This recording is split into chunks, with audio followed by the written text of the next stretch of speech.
یہ بات ہم جانتے تو ہیں، یہ جنان ہم بہت دفعہ سنتے بھی ہیں، ایسی بے شمار باتیں ہیں جو ہم جانتے ہیں، لیکن ہوتا کیا ہے کہ ہم لوگ بھول جاتے ہیں۔ رسول اکرم فرمایا کہ انسان کی خدا تعالیٰ نے جو طبیعت بنائی ہے وہ مکسچر ہے دو چیزوں کی۔ ایک مکسچر کا نام ہے نسیان، نسیان کہتے ہیں بھول جانے کو، اور دوسری چیز ہے بھول کرنا،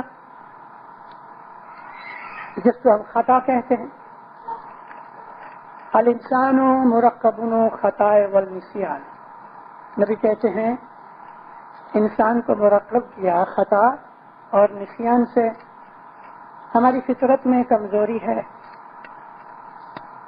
اللہ تعالیٰ کی یہ مشیت ہے کہ ہماری فطرت میں کمزوری رہے، کیونکہ اس کمزوری کے سامنے اس نے ہمیں دوا بھی دی، اور یہ دیکھنا چاہتا ہے کہ ہم دوا پیتے ہیں کہ نہیں۔ کمزوری اس لیے رکھی کہ شیطان ہم کو بھلاوے۔ یہ چیزیں ہمارے لیے ایک امتحان کی طرح ہیں۔ انسان میں بہت کمزوریاں ہیں۔ ایک طرف انسان کو خدا نے اتنا کمزور بنایا ہے کہ ایک چھوٹا سا مچھر بھی انسان کو مار ڈالتا ہے۔ انسان اتنا کمزور ہے کہ ایک 8, 10, 12 انچ کا سانپ اس کو ڈس لے تو انسان مر جائے۔ انسان اتنا کمزور ہے کہ ایک کتے سے بھی لڑ نہیں سکتا، حالانکہ کتا بہت چھوٹا ہے اس سے۔ مگر دوسری طرف خدا نے انسان کو وہ قوت بخشی ہے کہ فرشتے سلام کرتے ہیں، سجدہ کرتے ہیں، جنات انسان کے قابو میں آ جاتے ہیں، زمین و آسمان کو مسخر کرنے کی طاقت رکھتا ہے۔ یہاں تک انسان کو خدا نے اعلیٰ توفیق دی کہ وہ خود خدا بن جائے، انسان خود خدا بن جائے۔ مولانا جلال الدین رومی کہتے ہیں کہ اللہ اللہ می کنی اللہ می شوی، این سخن حق است واللہ اللہ می شوی، اللہ اللہ کرو اللہ بن جاؤ گے۔ پھر کہتے ہیں میں نے جو کہا میرا سخن ہے وہ سچا ہے، خدا کی قسم اللہ بن جاؤ گے۔ لیکن اس کے بننے کے راستے میں نے آپ کو عرض کی کہ خدا نے ہمیں کمزوریاں دی مگر ساتھ ساتھ دوا بھی دی۔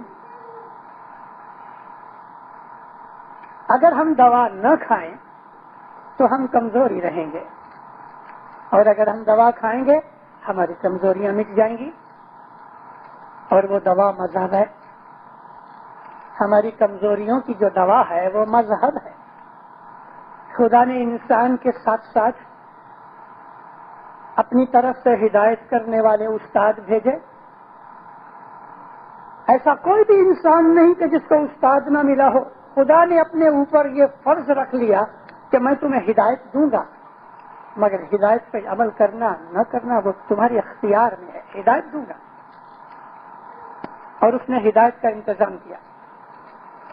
آدم علیہ السلام سے لے کے اب تلک اور اب سے لے کے قیامت تک انسان کو ہدایت ملتی رہے گی، کسی نہ کسی طریقے یا شکل سے ہدایت ملتی رہے گی ہر ایک انسان کو۔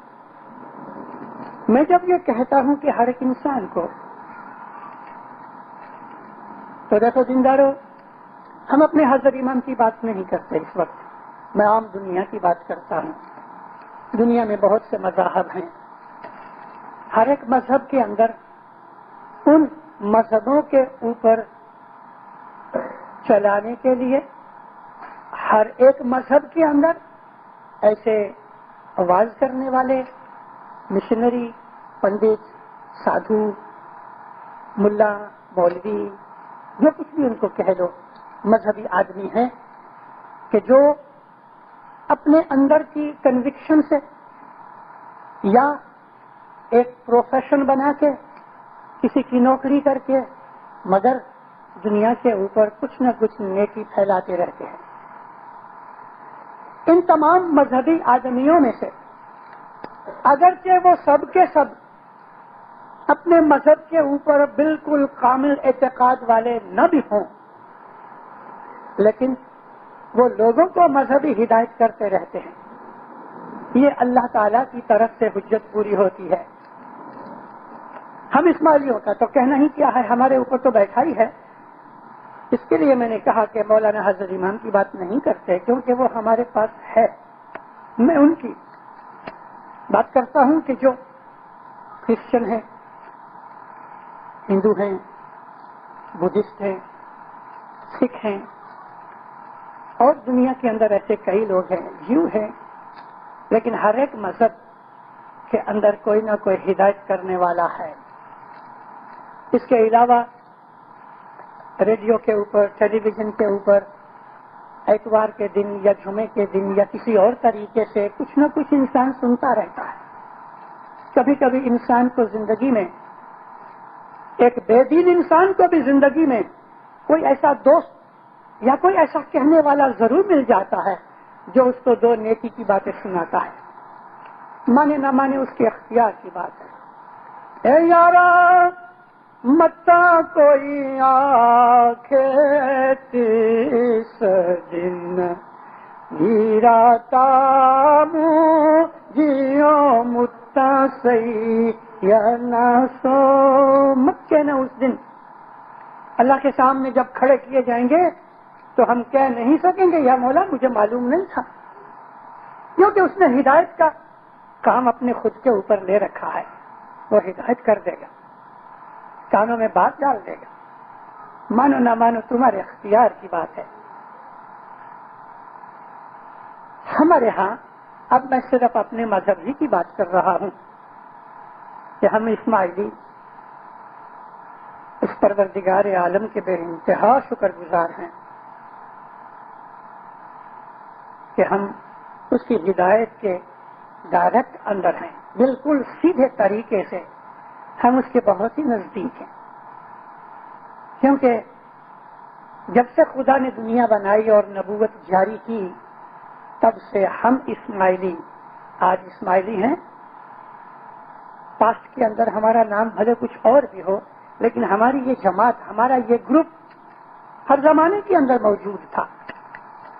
آدم علیہ السلام کی نبوت کو پہلی نبوت مان کے اگر ہم تمام نبیوں کے حالات دیکھیں تو ہر نبی کے زمانے میں ایک ایسا گروپ ضرور تھا، ایک ضرور ایسی جماعت تھی کہ جو حق پرستی کے اوپر تھی. وہ ہم ہیں. رسول اللہ نے فرمایا ہے کہ میرے امت کے اندر ایک ایسا فرقہ ہوگا کہ جو ہمیشہ حق کی طرف رہے گا، حق پر رہے گا. ساری دنیا کے لوگ اس کو مٹانے کے لیے، برباد کرنے کے لیے کوشش کریں گے، مگر میرا وہ امت کا فرقہ کبھی بھی برباد نہیں ہوگا، مٹے گا نہیں. اور وہ فرقہ رسول اللہ نے اس طرح اشارے کر کے بتایا کہ وہ لوگ حق پہ ہوں گے. تو پھر الف کے لیے فرمایا علی حق ہے، علی حق ہے. پھر فرمایا کہ حق ادھر ہے جدھر علی ہے. میں نے 3-4 دن پہلے اپنی ایک واعظ میں ذکر کیا کہ نبی نے یہ نہیں کہا کہ علی ادھر ہے جدھر حق ہے، یوں نہیں کہا. حق ادھر ہے جدھر علی ہے، یعنی علی کو حق سے اونچا رکھا اور علی بذات خود حق ہے. اللہ تعالیٰ کے جو نام ہیں، اسماء الحسنی ہیں، اس کے اندر خود اللہ کا نام الحق ہے. یہ وہی نام ہے کہ جو منصور بولا کرتا تھا. تو علی کی طرف جانے والے لوگ جو ہیں وہ حق پہ ہیں. امت کا وہ فرقہ نبی نے جو فرمایا کہ ہمیشہ حق پر رہے گا، یہ وہی فرقہ ہے کہ جو علی کے پاس ہے اور علی کو مانتا ہے، علی کی تابعداری کرتا ہے. آپ نے شیعہ مذہب کی کتابیں نہیں پڑھی زیادہ، کیونکہ اس وقت عام طور پہ سنی مذہب ہی کی زیادہ کتابیں ملتی ہیں، ویسٹرن کنٹریز کے اندر بھی اور ایسٹرن کنٹریز کے اندر بھی، کیونکہ سنیوں کی تعداد بہت زیادہ ہے اور موسٹلی کتابیں سنیوں ہی کی لکھی ہوئی پھیلائی جاتی ہیں۔ آپ لوگوں کو ویسے وقت بھی نہیں ہے، لیکن جو آپ شیعہ کی کتابیں پڑھو، ہم شیعہ ہیں، بہرے شیعہ ہیں، اثناعشری شیعہ ہیں، اور یہ جو دروزی ہیں وہ بھی شیعہ ہیں، زیدیہ شیعہ ہیں۔ شیعوں میں بہت سے فرقے ہیں، شیعوں کے اندر اگر صوفی فرقے بھی ملا لیے جائے تو 32 فرقے شیعہ میں ہیں۔ شیعہ لٹریچر پڑھنے سے ہمیں بہت سی حقیقتوں کا پتہ لگتا ہے۔ رسول اللہ نے بہت سے اشارے کیے، یہ ایک پالیٹکس تھی اسلام کے اندر نبی کے زمانے اور حیاتی میں کہ حضرت علی علیہ السلام کو بعض لوگوں نے پہلے سے انتظام کر کے خلافت نہ لینے دی۔ علی کے پاس تلوار تھی، چاہتا تو لے لیتا، لیکن علی خود اسلام کا مالک ہے۔ علی اسلام کو برباد ہونا نہیں دیکھنا چاہتے تھے، اور جو دشمن تھے وہ اس گھات میں تھے کہ جیسے ہی موقع ملے ہم جھپٹ لیں خلافت کو، اور وہ موقع آ گیا۔ نبی نے آنکھیں بند کی، عائشہ کے حجرے میں، عائشہ کے کمرے میں رسول اللہ نے وفات پائی، اور وفات اس طرح پائی کہ آپ کا جو سر مبارک تھا وہ مولا علی کے سینے کے ساتھ لگا تھا۔ مولا علی بیٹھے ہوئے تھے اس کھٹولے کے اوپر، چارپائی کے اوپر۔ نبی یوں لمبے تھے لیکن آدھا جسم علی کی گود میں تھا، اور حضرت رسول اکرم کا جو سر مبارک تھا وہ علی کے سینے کے ساتھ لگا ہوا تھا۔ اس حالت میں نبی نے وفات پائی۔ اب آپ کے ہاتھ میں جو کتابیں آئیں گی اس میں یوں لکھا ہے کہ حضرت عائشہ کی گود میں آپ نے سر رکھا ہوا تھا اور اس حالت میں وفات پائی۔ ارے عائشہ تو وہاں تھی ہی نہیں، اس روم کے اندر تو وفات کیسے پائے گی؟ لیکن میں نے آپ کو جو کہا نا کہ زیادہ لٹریچر جو ہے وہ سنیوں کا ہے، اور سنیوں نے ہمیشہ توڑ مروڑ کی چیزیں رکھی ہیں۔ ایک اور مثال دوں، ایک دفعہ رسول اللہ اپنے کمرے سے نکلے، سیدھا ان کے کمرے جو نبی کے تھے نا تو مسجد کے ساتھ ہی تھے، ادھر سے چلے آتے تھے اندر۔ جیسے ہی اندر آئے جماعت بیٹھی ہوئی تھی، رسول اکرم نے بلال کو کہا، ہے بلال، جی سرکار، اعلان کرو کہ سب لوگ اپنے اپنے دروازے جو مسجد میں کھلتے ہیں بند کرو۔ نبی جب مدینے میں آئے تو آپ نے سب سے پہلے مسجد بنائی۔ جب یہ مسجد بنائی تو مسجد کے ساتھ ہی اپنے مکان بنائے اپنے رہنے کے لیے۔ حضور نے کوٹھڑیاں بنوائیں، تو جو چند بڑے اصحاب تھے، مثالاً حضرت ابو بکر، حضرت عمر، حضرت عثمان، عبد الرحمن ابن عوف وغیرہ، انہوں نے بھی اپنے مکان مسجد کے اس طرف بنا دیے، اور سب نے مسجد کے اندر اپنی اپنی کوٹھڑی کا ایک دروازہ رکھا۔ اپنے روم میں سوئے ہوئے ہیں، ادھر اذان ہوئی، جلدی سے بھاگ کے چلے آئے، ادھر سے نبی چلے آئے، ادھر سے دوسرے اصحاب چلے آئے۔ اس طرف پیچھے قبلہ رکھا گیا تھا، مکہ کی طرف منہ کر کے، سامنے سے لوگ آتے تھے۔ یہ مسجد کا نقشہ تھا۔ تو اس طرف اصحابوں کے دروازے اپنے اپنے روم میں سے کھلتے تھے۔ وہ زمانہ ایسا نہیں تھا کہ ایک سٹنگ روم ہے، ایک کچن ہے اور ایک لائبریری ہے، ایسا نہیں، ایک روم ہوتا تھا۔ بلال نے اناؤنس کیا، اے مسلمانوں، اعلان کیا جاتا ہے کہ سب لوگ مسجد میں کھلنے والے اپنے اپنے دروازوں کو بند کر لو۔ کوئی نہ اٹھا۔ اب نبی کے اصحابوں کی حالت دیکھو، کوئی نہ اٹھا۔ کبھی ہم کو حضرت امام کہے کہ تم اٹھ کے دروازہ بند کرو تو ہم تو سب کھڑے ہو جائیں گے۔ نبی کے اصحابوں میں سے جو ٹاپ گریڈ اصحاب ہیں، بلکہ نبی کے خسر ہیں. حضرت ابو بکر کی بیٹی عائشہ نبی کی گھر والی بیوی تھی، عمر کی بیٹی حفصہ نبی کی بیوی تھی. یہ دو تو بڑے زبردست اصحابوں میں سے صحابی تھے اور نبی کے خسر تھے. عثمان بی بی خدیجہ کی پہلی شادی میں سے پیدا ہوئی ایک بیٹی ام کلثوم کا ہسبینڈ تھا، تو مسلمانوں نے لکھ دیا کہ وہ نبی کے داماد تھے. نبی کے داماد تو نہیں تھے، نبی کی کوئی لڑکی ان کے گھر میں نہیں تھی. عثمان کو نبی کا داماد کہتے ہیں، غلط ہے. چلو، رسول اللہ نے کہا اے بلال دوبارہ کہو کہ سب لوگ اپنا اپنا دروازہ بند کر لو علی کے دروازے کے سوائے. بلال نے پھر اناؤنس کیا، کوئی ہلا نہیں. دیکھو رسول کی نافرمانی کتنی ظاہر میں، اوپن نافرمانی. اور اوپن نافرمانی کون کرتے ہیں؟ جو ان کے رائٹ اینڈ لیفٹ لیفٹیننٹ ہیں، جو ٹاپ گریڈ کے اصحابی ہیں، جن کو کوئی صدیق کہتا ہے تو کوئی فاروق کہتا ہے. یہ صدیق اور فاروق نبی کی نافرمانی کر رہے ہیں، نبی کے منہ کے اوپر. تیسری دفعہ رسول اکرم نے فرمایا بلال اعلان کرو، بیشتر اس کے کہ تمہارے اوپر خدا کی لعنت اور غضب اترے، اپنے دروازے بند کر لو علی کے سوائے. سب لوگ بھاگے. لعنت اور غضب کا جب لفظ آیا سب لوگ بھاگ کے دروازے اپنے اپنے بند کر دیے. حضرت عمر خس کرنے لگے. نبی کریم منبر پہ چڑھے اور فرمایا اے لوگو، تم آپس میں سرگوشیاں کر رہے ہو، آپس میں بات چیتیں کر رہے ہو، میں نے اپنی طرف سے کچھ نہیں کہا. حضرت عمر کیا کہنے لگے پتہ ہے؟ علی کا دروازہ بی بی فاطمہ کی خاطر کھلا رکھا کیونکہ داماد ہوتا ہے نا. رسول فرمایا کہ تمہارے دروازے میں نے بند نہیں کروائے، اللہ نے بند کروائے. میں اپنی طرف سے کچھ نہیں کہتا، مجھے اللہ کا حکم ہوا ہے. اچھا دیکھو یہ حقیقت کی بات ہے.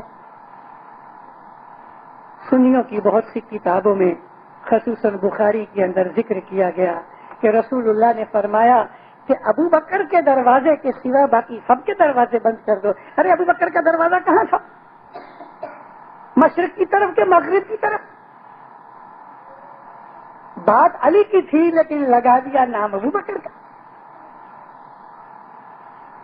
تو اتنی کتابوں میں تحریفیں کی گئی ہیں، اسلام کو توڑ مروڑ کے خراب کر دیا، اس کا چہرہ مسخ کر دیا. ابھی کرسمس آتا ہے نا تو بہت سے چھوٹے چھوٹے بچے کاغذ کا بنا ہوا ایک منہ لگائیں گے، کوئی ہنستا ہے، کوئی روتا ہے، کوئی آنکھیں نکالتا ہے. تو انہوں نے اسلام کے منہ کے اوپر ایک کاغذ کا منہ لگا دیا ہے. اسلام کی اصل صورت وہ اندر چھپ گئی ہے.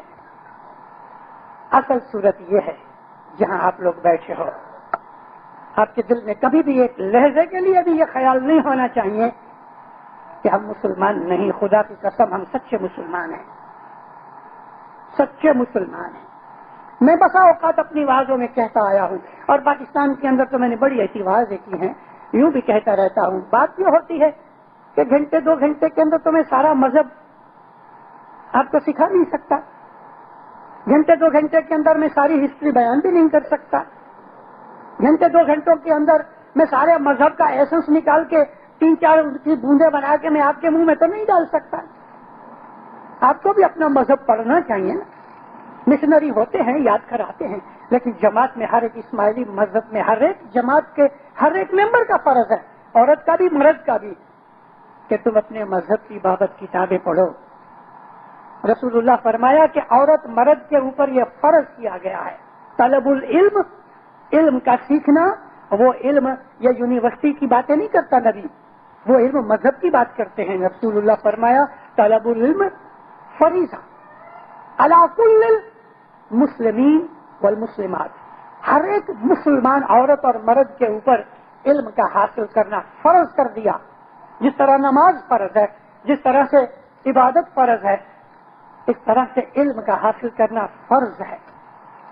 اپنے بچوں سے شروع کرو، خود بھی سیکھو، بچوں کو بھی سکھاؤ ہمارا مذہب کیا ہے.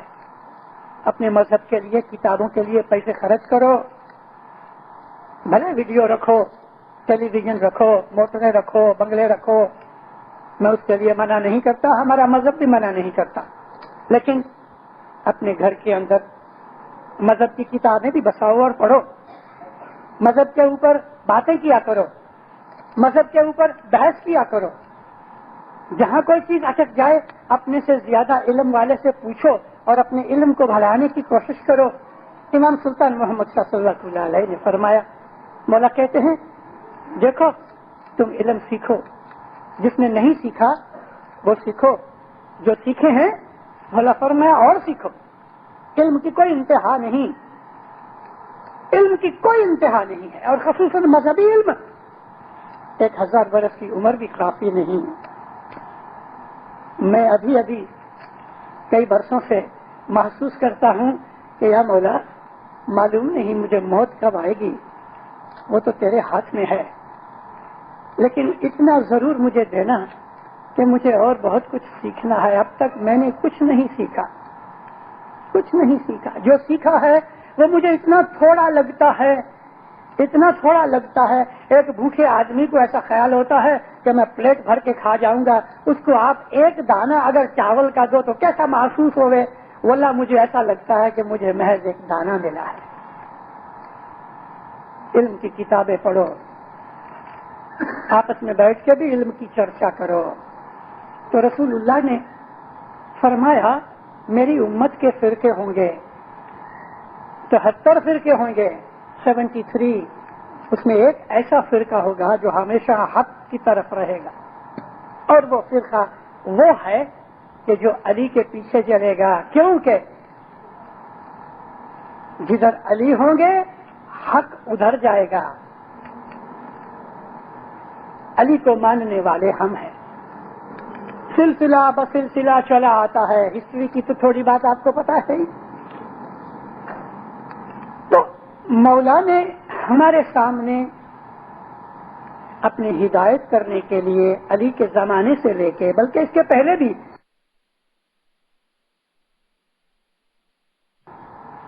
انہوں نے اپنی ایک حجت بنائی۔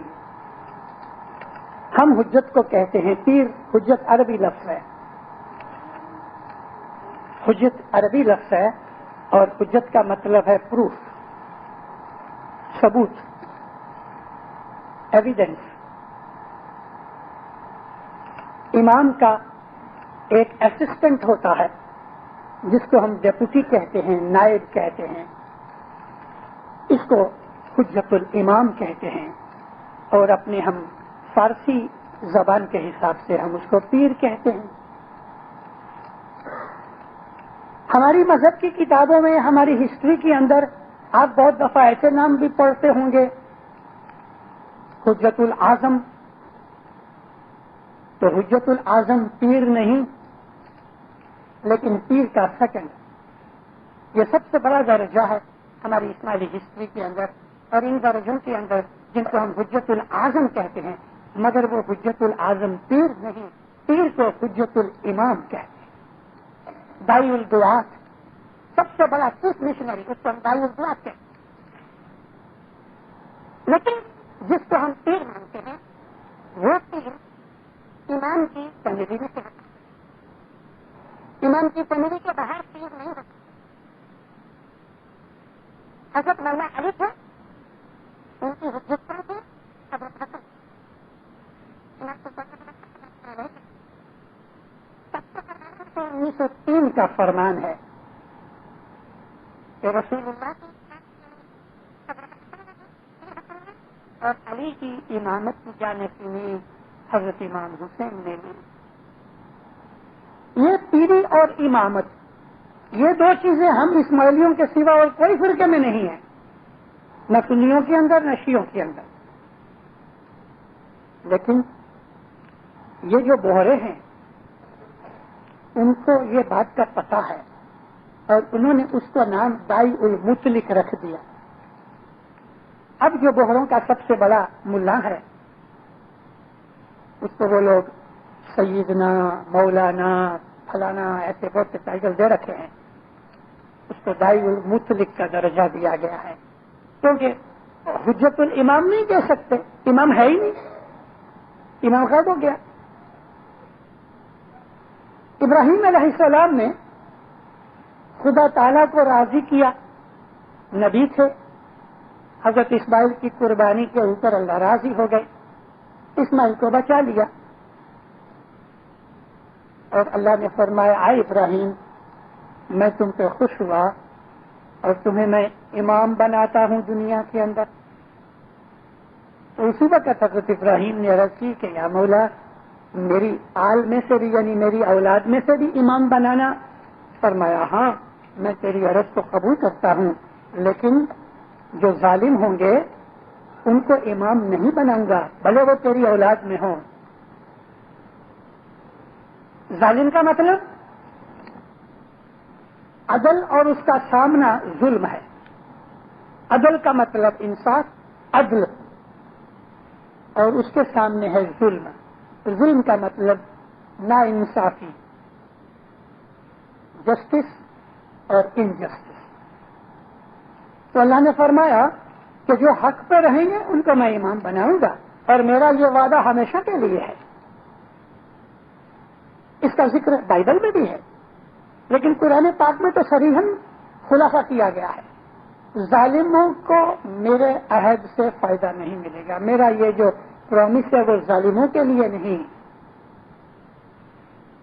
حضرت اسماعیل علیہ السلام ہمارے جو چھٹے امام ہیں وہ سچے امام تھے،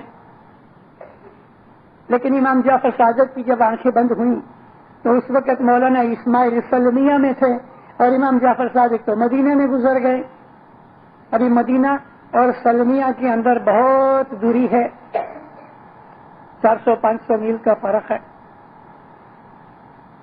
امام جعفر صادق کے ایک دوسرے فرزند تھے جن کو موسیٰ کاظم کہتے تھے۔ موسیٰ کاظم کی ماں الگ تھی، امام اسماعیل کی ماں الگ تھی، باپ دونوں کے امام جعفر صادق تھے۔ مولانا اسماعیل سلمیہ میں تھے، موسیٰ کاظم باپ کے پاس تھے۔ جبھی حضرت اسماعیل علیہ السلام دور ہو گئے تو ان کو ایسا ہوا کہ اب مجھے امامت مل جائے گی۔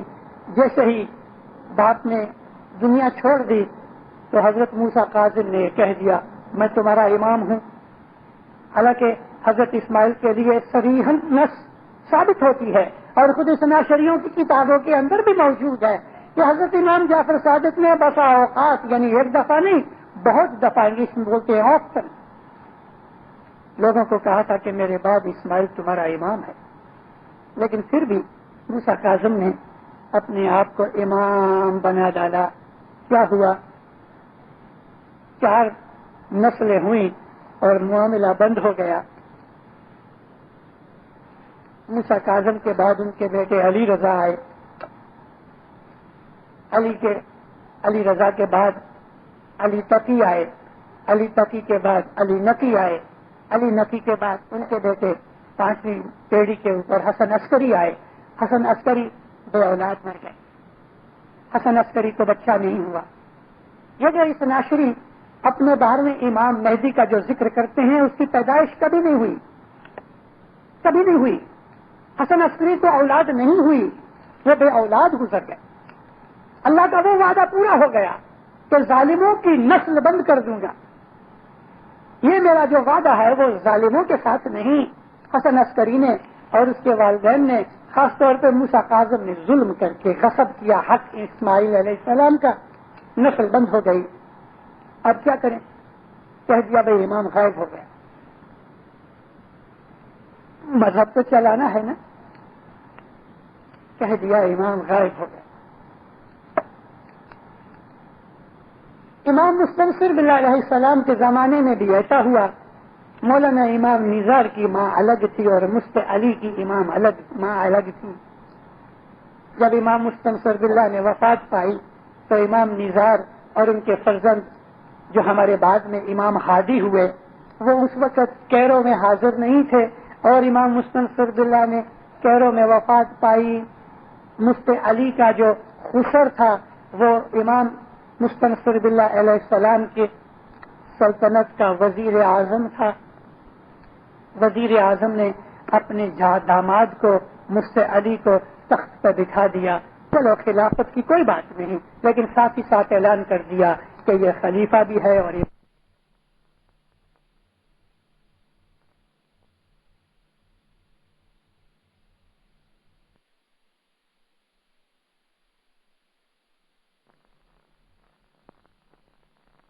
خلیفہ بھی ہے اور امام بھی ہے۔ لوگوں نے اس کی بیعت شروع کر دی۔ مولانا نزار اور حضرت ہادی جب باہر سے آئے تو وزیر اعظم نے ان کو پکڑنے کی کوشش کی۔ مولانا نزار چلے گئے الیگزینڈریا، اور الیگزینڈریا کا جو گورنر تھا وہ اسماعیلی تھا۔ اچھی طرح سے لڑے، لیکن لشکر تھوڑا تھا، آدمی تھوڑے تھے۔ مولانا نزار کو ان کے بھائی مفتی علی نے نظر بند کر دیا، لیکن تب تک تو عالموت میں ہمارا تخت و تاج امام کے لیے تیار ہو گیا تھا، اور وہاں سے آدمیوں نے آ کے، حسن بن صبا کے آدمیوں نے آ کے امام ہادی کو لے گئے۔ مولانا نزار نے جانے کے لیے منع کر دیا۔ کہنے کا میرا مطلب یہ تھا کہ مفتی علی نے پھر غصب کیا، موسیٰ کاظم کی طرح امام نہیں تھا مگر امامت کا دعویٰ کیا، اور ہوا یہ کہ تیسری نسل کے اوپر اس کا جو پوترا تھا وہ بے اولاد مر گیا۔ کہتے ہیں کہ جب وہ گزر گیا، اس کا نام طاہر تھا، جب وہ گزر گیا تو اس کی عورت حاملہ تھی۔ ان کو بہت امید تھی کہ چلو امام کی پیدائش ہوگی، لیکن ہوا یہ کہ لڑکی پیدا ہوئی۔ کر دیا کہ امام غائب ہو گیا، امام طیب غائب ہو گیا۔ کہتے ہیں امامت چلے گی پھر کیا ہوگا؟ پھر یہ ہوگا کہ اس زمانے کے اندر جو امام ہوں گے، اور یہ دنیا جب فنا ہونے کے طریقے پہ برباد ہو جائے گی، تو امام اس میں سے نکل کے کوئی دوسری دنیا میں چلے جائیں گے۔ ابھی سے آپ دیکھ رہے ہو کہ یہ ترقی ہو رہی ہے کہ انسان اس دھرتی میں سے، اس زمین میں سے نکل کے چاند تک تو ہم پہنچ گئے ہیں۔ وہ وقت دور نہیں کہ ہم کسی اور جگہ بھی پہنچے، اور یہ کروڑوں میل کی جو مسافری ہے، آج سے 100، 200، 500 یا 50,000 برس کے بعد ابھی تک قیامت کو 4.25 لاکھ برس باقی ہیں۔ اس وقت جب دنیا ختم ہو جائے گی، اور اس وقت جو امام حاضر ہوں گے وہ ایسے ہی کسی راکٹ یا پلین میں بیٹھ کے دوسری دنیا میں چلے جائیں گے، لیکن امام ضرور رہے گا۔ سب سے آخری انسان جو اس زمین کے اوپر ہوگا وہ ہمارا حاضر امام ہوگا اس زمانے کا۔ 1400 برس سے ہمارے امام دعویٰ کرتے آئے، 1400 سال ہوئے۔ رسول اللہ کی وفات کے بعد آج تک اسماعیلی مشنری اور دائی لوگوں کو کہتے آئے، کتابوں میں لکھتے آئے، ہمارے اماموں نے ظاہر کے اندر اس بات کے لیے لیکچر کیے، تقریریں کی، خطبے پڑھے، دعوے کیے کہ ہم سچے امام ہیں، امامت قیامت تک چلے گی۔ الحمدللہ چل رہی ہے۔ جو جھوٹے تھے ختم ہو گئے۔ ارے دیندارو، 2 منٹ بیٹھ کے کبھی غور تو کرو کہ کبھی یہ جھوٹا ہوتا تو 1400 برس تک جھوٹ بولتا۔ جھوٹ کتنا چلتا ہے؟ اور دنیا کی ہسٹری اگر آپ پڑھو تو آپ کو پتہ لگ جائے کہ جھوٹے بہت ہوئے، 1 نسل چلے، 2 نسل چلے، موسیٰ کاظم کی 5 نسلیں چلی، اور مفتی علی کی 3 نسلیں چلی، ختم ہو گئے۔ اس کی نسل تو چالو ہے، اور ہم دعویٰ کرتے ہیں کہ چالو رہے گی۔ یہ حقیقت کی ایک چابی ہے، ہمارے ایمان کو تازہ اور مضبوط کرنے کی یہ ایک دلیل ہے۔ غیروں کے ساتھ آپ یہ دلیل کر سکتے ہو کہ دنیا میں کروڑوں انسان آئے، سب ختم ہو گئے۔ یہ کہتا ہے ہماری نسل چلے گی، قیامت تک چلے گی، کہ 1400 برس تک تو چل رہی ہے۔ ہمارا مذہب ہے وہ سچا اور حق مذہب ہے، کیونکہ یہ نور ہے، آل رسول ہے، جو وہ نبیوں کی نسل میں سے ہے، جس کا وعدہ اللہ نے کیا کہ قیامت تک چلے گی۔ اللہ کا وعدہ جھوٹا نہیں ہوتا، مگر اس نے ساتھ اسی وقت کہہ دیا ابراہیم کو کہ میرا وعدہ تیرے ساتھ تیری نسل کے لیے برابر، ظالموں کے لیے نہیں۔ جنہوں نے ظلم کیا مٹ گئے، مٹ گئے، اور انشاءاللہ کبھی فیوچر میں بھی کسی نے کچھ کام ایسے کیے تو وہ بھی مٹ جائیں گے۔ یہ جو مذہب ہے اس کی حقیقت کو جانو۔ سب سے پہلی چیز یہ ہے کہ امام کو پہچانو، وہ انسان نہیں، اس کو انسان مت سمجھو۔ سنیوں کے ساتھ مل کے امامت کے درجے کو مت گھٹاؤ۔ سنیوں کے اندر امامت کا جو درجہ ہے وہ ایک بہت بڑے عالم کو بھی امام کہہ دیتے ہیں۔ بنی امیہ کے زمانے کے اندر ایک بہت بڑا آدمی تھا، عالم تھا، اس کا نام تھا زہری۔ سنی اس کو امام زہری کہتے ہیں۔ یہ بخاری زہری کا شاگرد تھا جس کو امام بخاری کہتے ہیں، اور بخاری نے حدیث لکھی۔ یہ بخاری، امام بخاری سنیوں کے امام زہری کا شاگرد تھا۔ ان کے اندر تو ایسے بہت سے امام ہوئے۔ بہت بڑا عالم ہو گیا، داڑھی رکھ لی، جبہ پہن لیا، پگڑی پہنی، آنکھوں میں سرما لگایا اور مہندی لگا لی تو چلو بھائی امام بن گئے۔ اس چیز کا نام امام نہیں۔ امام کا لفظ جو قرآن پاک میں آیا ہے تو ابراہیم علیہ السلام کی نسل کے لیے ہے، اور ابراہیم علیہ السلام کی نسل میں رسول اللہ ہیں، اور امام وہ ہو سکتا ہے کہ جو رسول اللہ کی نسل میں ہے، اور وہ بھی امام دنیا میں ایک ہی ہوتا ہے، دنیا میں دو امام نہیں ہو سکتے۔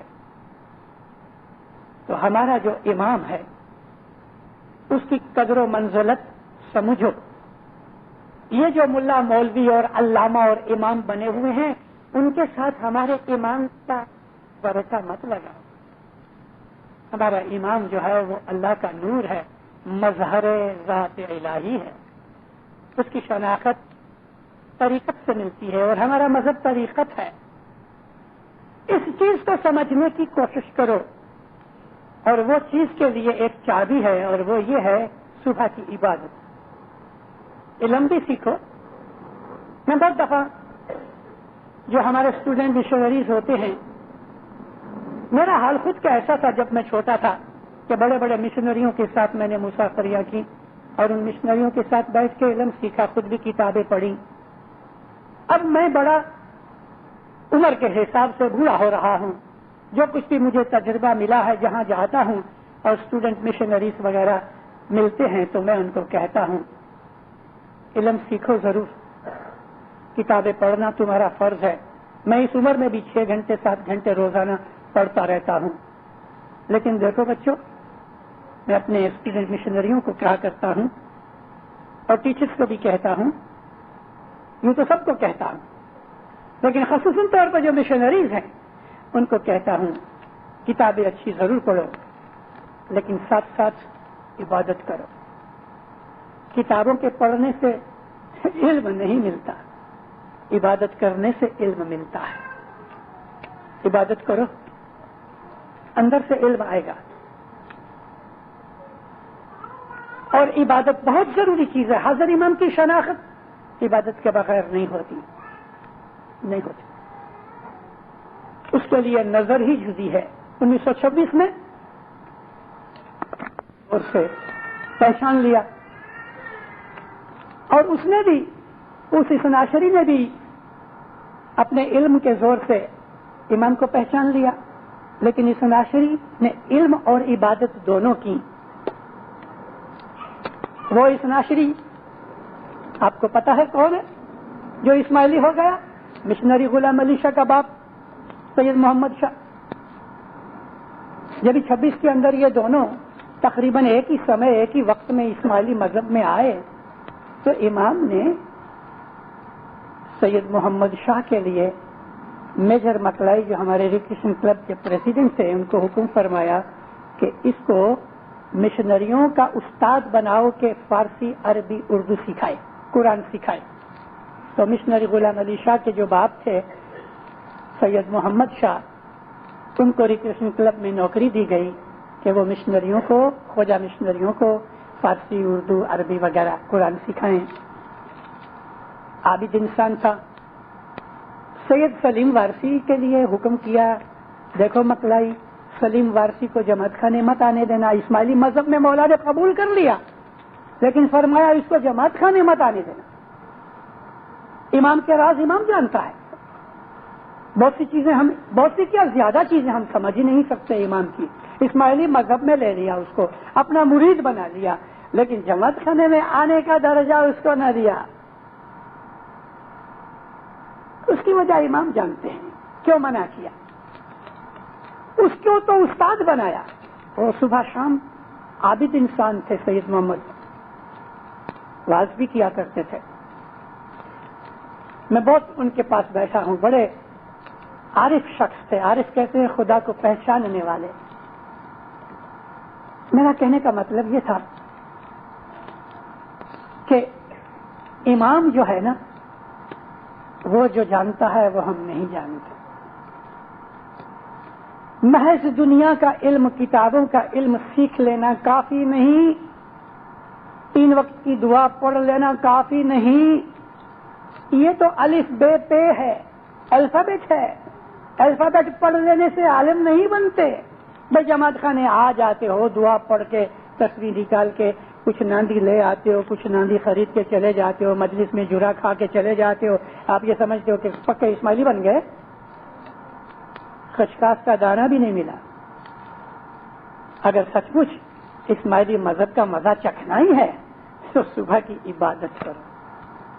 اصل وہ چیز ہے، وہ چیز اصل ہے. اس کے بغیر اسماعیلی مذہب سمجھ میں نہیں آتا. ذکر جاگو، بندگی مانگو. یا مولا مشکل دور کر، یا مولا مجھے بہت پیسہ دے، یا مولا میرا بینک بیلنس بڑا کر دے، یا مولا بے اولاد ہو تو کیا اولاد دے، یا مولا مجھ کو یہ دے، مجھ کو یہ دے. چلو مانگتے رہو بچوں کی طرح، پی پی مانگ لو، بچوں کی طرح چاکلیٹ مانگ لو، بس خوش ہو گئے. بس چاکلیٹ پی پی تلک ہی پہنچے. ہیرے موتیوں کی قدر یہ بچے کیا جانے. پی پی کھانے والے بچوں کو ایک ہیرا دے دو تو وہ پھینک دے گا. ہمارے ایک کامڑیا صاحب تھے، مشہور جویری فیملی ہے ہندوستان کی، بمبئی کے درخانہ جماعت کے چالو کامڑیا تھے. حضور وزیر قاسم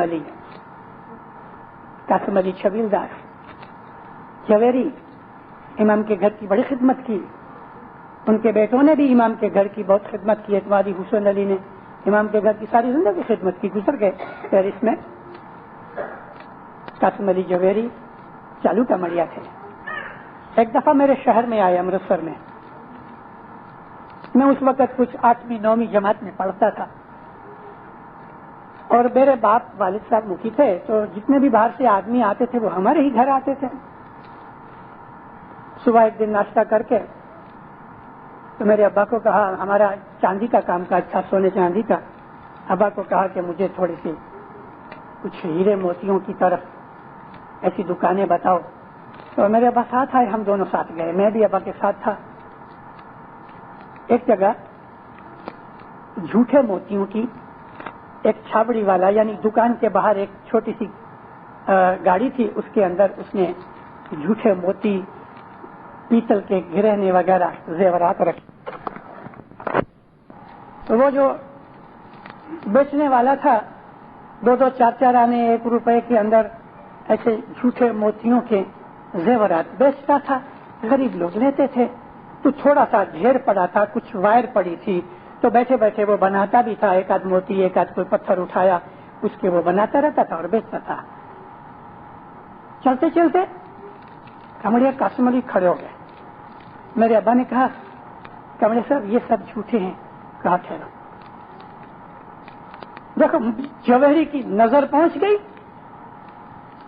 اس کو کہا بھائی یہ سارا مال مجھے چاہیے. ایک جگہ ایک آدمی کو دکان کھلوانی ہے. صرف وہ جو ننگ پڑے تھے ان کی طرف ہی نہیں، سارا مال، وائر وغیرہ سب کچھ دے دو. کیا لوگے؟ کہ سیٹ غریب آدمی ہوں، یہی میری ساری موڑی ہے. تم بولو، منہ سے بولو. سوچ کے 200 روپے مانگے. اس نے فوراً 200 روپے نکال کے اس کو دے دیے. ساری چیزیں لپیٹ کے گٹھڑی سی بنائی اور مجھ کو دے دی. میں گٹھڑی لے کے بابا کو بولتے پہلے چلو گھر چلو. ہم لوگ گھر آ گئے. بیٹھے آرام سے زمین پہ بیٹھے اور سارا نکالا. ایسا ہاتھ سے وہ جو موتی تھے، جواہرات جھوٹے ننگ تھے، ہاتھ سے اس کو پھراتے پھراتے ایک ننگ اٹھا کے واپس دیکھا. کھیسے میں سے نکال کے انہوں نے آئی گلاس اس کو دیکھا، کاغذ منگا کے لپیٹ کے کھیسے میں رکھا اور سارا مجھ کو کہا یہ تو لے جا کھیلنا. اس وقت میں نہیں سمجھا اس بات کو، لیکن بڑا ہوا اور ابا نے جب مجھے بات سنائی، وہ ایک ہیرا اس زمانے کے حساب سے 8-9 ہزار روپے کا تھا. میں بات کرتا ہوں آج سے قریباً 52-53 برس کی. میری عمر 9 برس کی، آج میں 66 برس کا ہوں. اس زمانے میں وہ 8-10 ہزار روپے کا 200 روپے لے کے چلا گیا. اس کی نظر نے پہچان لیا کہ یہ ہیرا ہے، مگر وہ جو گدھا بیٹھا ہوا تھا اس کو پتا نہ لگا. ہیرے کی نظر ہونی چاہیے. اس ہیرے کی طرف دیکھنے والے سب ایسا دیکھتے ہیں کہ یہ تو جھوٹا ہے، ایک انسان ہے. ارے عبادت کرو گے تو جوہری کی نظر آئے گی، تب پتہ لگے گا کہ یہ انسان نہیں، یہ خود ذات الہی نور ہے. ایمان کو جب تلک خود خدا کی ذات نہیں مانو گے تب تلک اسماعیلی مذہب کو کبھی نہیں سمجھو گے. اور اس کو ماننے کے لیے مشنریوں کے کہنے سے نہیں، انتر میں دیکھ کے لو. آئی گلاس نکالو، میگنیفائنگ گلاس نکال کے اگر جوہری کی نظر ہے تو اس کے ارد گرد اس کی کٹ، اس کے جتنے بھی اونچے نیچے اینگلز ہیں سب دیکھ کے پتہ لگے گا کہ اس کے بغیر اور کوئی نہیں. اے تجھ بنا کوئی اور نادیس سامی امن چیتا مارو آدھار جی تجھ بنا کوئی اور نادیس سامی امن چیتا مارو دھار جی تجھ بنا میں ایکلا سامی تجھ بنا میں ایکلا سمیتا میں تھا جو رکھوار جی. مولا علی علیہ السلام کے زمانے میں رسول اکرم نے اسلام مذہب ظاہر کیا، کہا کہ ایک خدا ہے، وہی سب کچھ ہے، ایک اللہ کی عبادت کرو، باقی سب غلط. اسی کی عبادت کرو، اسی کی مدد مانگو، اسی کا آسرا چاہو، اسی کی رکھوالی چاہو، اسی کی رحمت کے لیے دعا کرو. خود پہ جب مصیبت پڑی تو اللہ یاد نہ آیا. مسلمانوں کو کہا کہ مصیبت میں اللہ کی مدد مانگو، اللہ کو یاد کرو. خود پہ جب مصیبت پڑی تو اللہ کو تو نہ پکارا، علی کو پکارا. تو کیا رسول اللہ کے دو منہ تھے؟ ایک مسلمانوں کے لیے جدا تھا اور خود کے لیے جدا تھا؟ کیا نبی صاحب نے کچھ جھوٹ بولا تھا؟ استغفر اللہ. لیکن نبی جانتے تھے، مسلمان اس بات کے لیے تیار نہ تھے، چھوٹے بچے کی طرح نادان تھے. ابھی بھی ہم چھوٹے بچوں کی طرح ہی نادان ہیں. ہم صرف پی پی اور چاکلیٹ ہی کھانے والے اسماعیلی ہیں. ہیرے موتی رکھنے والے جاننے والے اسماعیلی کوئی ہیں ہمارے اندر، کوئی. ہمیں اپنے مذہب کا پتہ ہی نہیں. جب بھی مصیبت پڑی تو اس وقت علی کو پکارا. تو علی میں کچھ تھا تو صحیح نا. ایک حدیث میں ڈھونڈتا تھا بہت برسوں سے، بڑی کتابیں دیکھیں، مجھے وہ حدیث سنی تھی لیکن ملی نہیں. آخر پہ تسبیح اٹھائی، 3 مہینے تک تسبیحاں نکالتا رہا. میں بولا یا مولا یہ حدیث سنی ہے، مجھے یہ حدیث کہیں ملی نہیں، تو کوئی رستہ کر دے، مجھے کچھ لکھنا تھا. 90 دن کی تسبیحوں کے بعد ایک دن میں اپنی روم کی اپنی لائبریری میں سے کچھ کتابیں ڈھونڈتے ڈھونڈتے ایک کتاب پہ انگلی پہنچ گئی، یوں ہی ذرا کھولی، جیسے ہی میں نے کھولی وہ حدیث میرے سامنے، میں جمپ کرنے لگا، ناچنے لگا، اتنا خوش ہوا۔ وہ حدیث میں آپ کو سناؤں۔ نبی فرماتے ہیں، مگر یہ فرمانا کہاں ہوا، چند سلیکٹڈ اصحاب کے اندر۔ رسول اللہ بھی اصحابوں کی محفل دیکھ کے بات کرتے تھے۔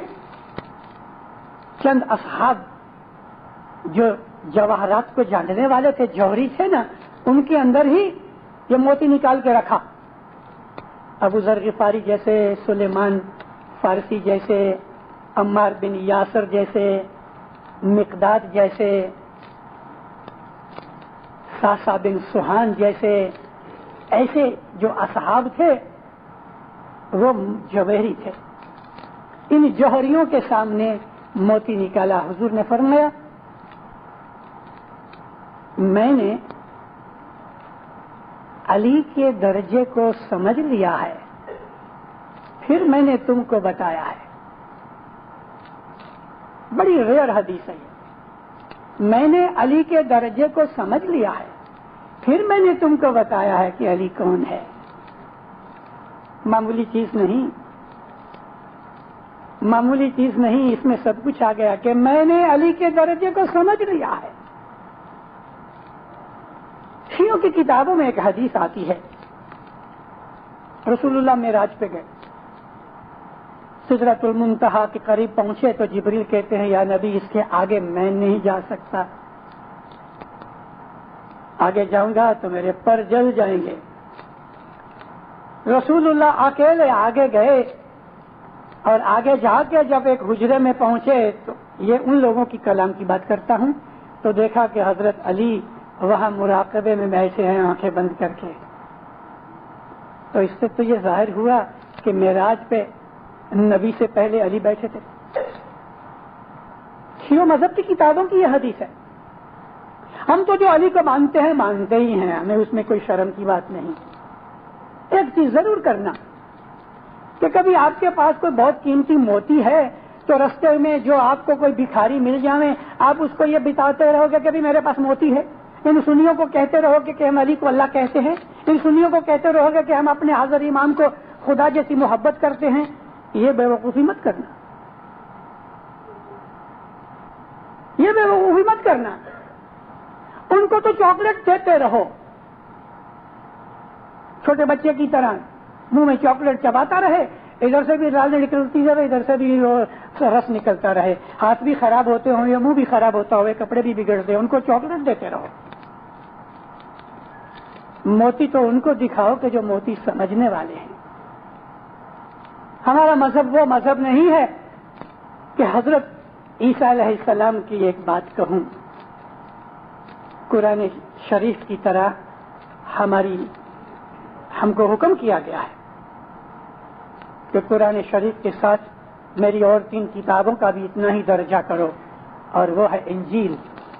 اگرچہ یہ جو بائبل رستے بازاروں میں ملتی ہے اس میں بہت سی تحریف ہوئی ہے، مگر پھر بھی ہم کو حکم کیا ہے اللہ نے، تورات، زبور اور انجیل اللہ کی کتابیں ہیں اور ہم قرآن کی طرح ان کی عزت کرتے ہیں۔ عیسیٰ علیہ السلام کہتے ہیں اپنے اصحابوں کو کہ سور کے سامنے موتی مت ڈالو، سور کے سامنے موتی مت ڈالو۔ اس کا مطلب یہی ہے کہ آپ کے پاس جو موتی ہے وہ سوروں کو مت دکھاؤ، اس کو سمجھنے کی کوشش کرو اور اس کو جاننے کے لیے، نظر پیدا کرنے کے لیے عبادت کرو، بہت عبادت کرو۔ بیت الخیال کی عبادت 1 گھنٹے کی ہمارے اوپر مولا نے فرض رکھی ہے، مگر اس کے علاوہ دینداروں سارا دن علی علی کرتے رہو۔ اور کوئی نام آپ کو پسند آتا ہے وہ کرتے رہو، یا اللہ، یا وہاب، یا باسط، یا قدوس، یا مقتدر، یا حاکم، یا قیوم، کچھ بھی نام، یا سمیع، اللہ کے بہت سے نام ہیں، ایک نام پسند کر کے اس کا نام یاد کرتے رہو، ورد کرتے رہو۔ اس میں یہ ہوگا کہ آپ کے دل و دماغ کے اندر آہستہ آہستہ آہستہ وہ چیز رچتی جائے گی۔ 2-3 برس کے بعد آپ کی حالت میں بڑا فرق پیدا ہو جائے گا۔ واللہ آنکھ بند کرو گے تو آپ کے سامنے دنیا کھل جائے گی، آنکھ کھولو گے تو یہ دنیا آئے گی، آنکھ بند کرو گے تو کچھ اور دیکھو گے۔ اس وقت اگر چاہو گے کہ مجھے مولا نظر آ جائے تو مولا نظر آئے گا، اور وہ اپنی اصل حالت میں، اپنی نورانی حالت میں آپ کو ملے گا۔ بہت ذکر کرو، ذکر کرو اور بندگی کی دعا مانگو، مولا مجھے توفیق دے، میں تیرا سچا بندہ بن سکوں، غلام تیرا بن سکوں۔ بندگی کا مطلب خدمت ہے، ذکر بھی کرو، بندگی بھی کرو، خدمت بھی کرو، اور کرو ذکر الہی، سارا دن ذکر کرتے رہو۔ کھری دسوند دو، اپنی کمائی میں سے کھری دسوند نکالو اور گت کا میلہ پاؤ۔ گت کا میلہ اس لیے پاؤ، مومنوں آپ کو معلوم نہیں ہے کہ جہاں گت ہوتی ہے، چاہے وہ جنگل میں ہو، مکھی صاحب بولے نا کہ وہ سامنے والے میدان کے اندر کل ہم دعا پڑھائیں گے اور جماعت خانے کا کام کاج ہوگا، تو یہ جماعت خانے میں کچھ نہیں ہوگا، ادھر ہوگا سب کچھ۔ یہ تو پتھر کے بنے ہوئے جماعت خانے ہیں، مگر گت کا مطلب یہ ہے کہ یہاں جہاں جماعت بیٹھے اور اپنی مذہبی کام کاج کرے، اس جگہ کا نام ہے گت۔ سنسکرت لفظ کے اندر گت کا مطلب ہے شرنے جوانی جگیا، خدا تعالیٰ کے پاؤں میں پڑ جائے وہ جگہ، وہ گت ہے، وہ جماعت خانہ ہے۔ تو گت کا میلہ مانگو، گت جہاں بیٹھی ہو، جماعت جہاں ہو، وہاں جا کے بیٹھو۔ رسول اللہ فرمایا ان اللہ، تحقیق خدا جو ہے وہ جماعت کے ساتھ ہے، ان اللہ مع جماعت، اللہ جماعت کے ساتھ ہے۔ تو جہاں جماعت ہوتی ہے وہاں اللہ بیٹھا ہوتا ہے۔ ذکر کرو،